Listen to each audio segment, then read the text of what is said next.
বাসায় যেতে হবে না? বাসাতে এখন আর কেউ নেই। কেউ নেই মানে?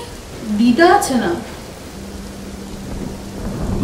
দিদাকে বলো, এই যে দেখো বাইরে কি পরিমাণ বৃষ্টি হচ্ছে, বৃষ্টিতে আটকে গেছে, বলে দাও।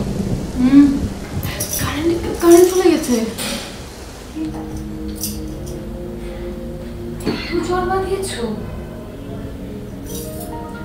মা এবার বাবার সাথে আমেরিকা গিয়েছে, তাই আমি ব্যস্ত ছিলাম, ক্যাম্পাসেও যাইনি। কিন্তু তুমি দিক দিয়ে জ্বর বাঁধালে কি করে? আর তোমার ফোন কোথায়? ফোন বন্ধ কেন? ফোনটা তো আগে থেকে নষ্ট ছিল, একটু এখন পুরোপুরি নষ্ট হয়ে গেছে। মানে তোমার ফোন নষ্ট হওয়ার সময় পেল না? যে জল পটিটা একটু দাও, আমি মাথায় দিই, ভালো লাগবে হয়তো। শো, আমি দেখছি খুব পারেনি। ভাবি এই যে পাও। Thank you. তুমি না থাকলে যে কি হতো, আর আমাকে কে জানাতো যে জ্বর আসছে, তাও আবার 7 দিন ধরে।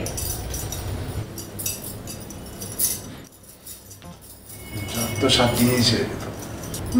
সেরে যায়, অবশ্যই সেরে যায়, কিন্তু সেরে যাওয়ার জন্য টেক কেয়ার করতে হয়, ওষুধ খেতে হয়। আর এখানে আমি ছাড়া তো আপনার টেক কেয়ার করার মতো কেউ নেই। তা আমার শোনো, তুমি তো এতদিন খুব কষ্ট করেছো, এখন যাও, আমি আছি। ওকে ভাবি। আরেকটা কথা, যাবে ভালো কথা, কিন্তু আমাকে কয়েকটা ওষুধ তো কিনে দিতে পারবে না? হ্যাঁ নিশ্চয় ভাবি, তাহলে আসি ভাবি। আচ্ছা। তুমি সবাইকে দৌড় উপর আনলা, অযথা।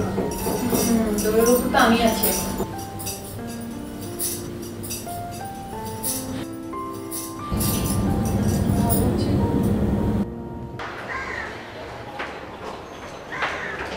এই ওষুধগুলো তাড়াতাড়ি নিয়ে আসেন। জি আমি এখন নিয়ে এসছি। আপা, ওনার ওয়াইফের কি অবস্থা? খুবই খারাপ।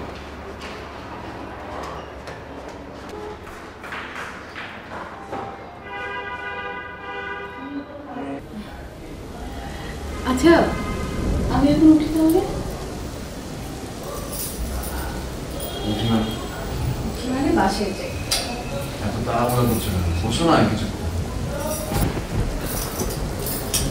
বাসায় যেতে হবে না? বাসাতে এখন আর কেউ নেই।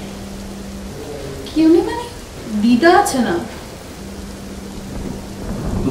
দিদাকে বলো, এই যে দেখো বাইরে কি পরিমাণ বৃষ্টি হচ্ছে, বৃষ্টিতে আটকে গেছে, বলে দাও। কারেন্ট চলে গেছে। ভয় পাচ্ছ তুমি? ভয় পাবো না।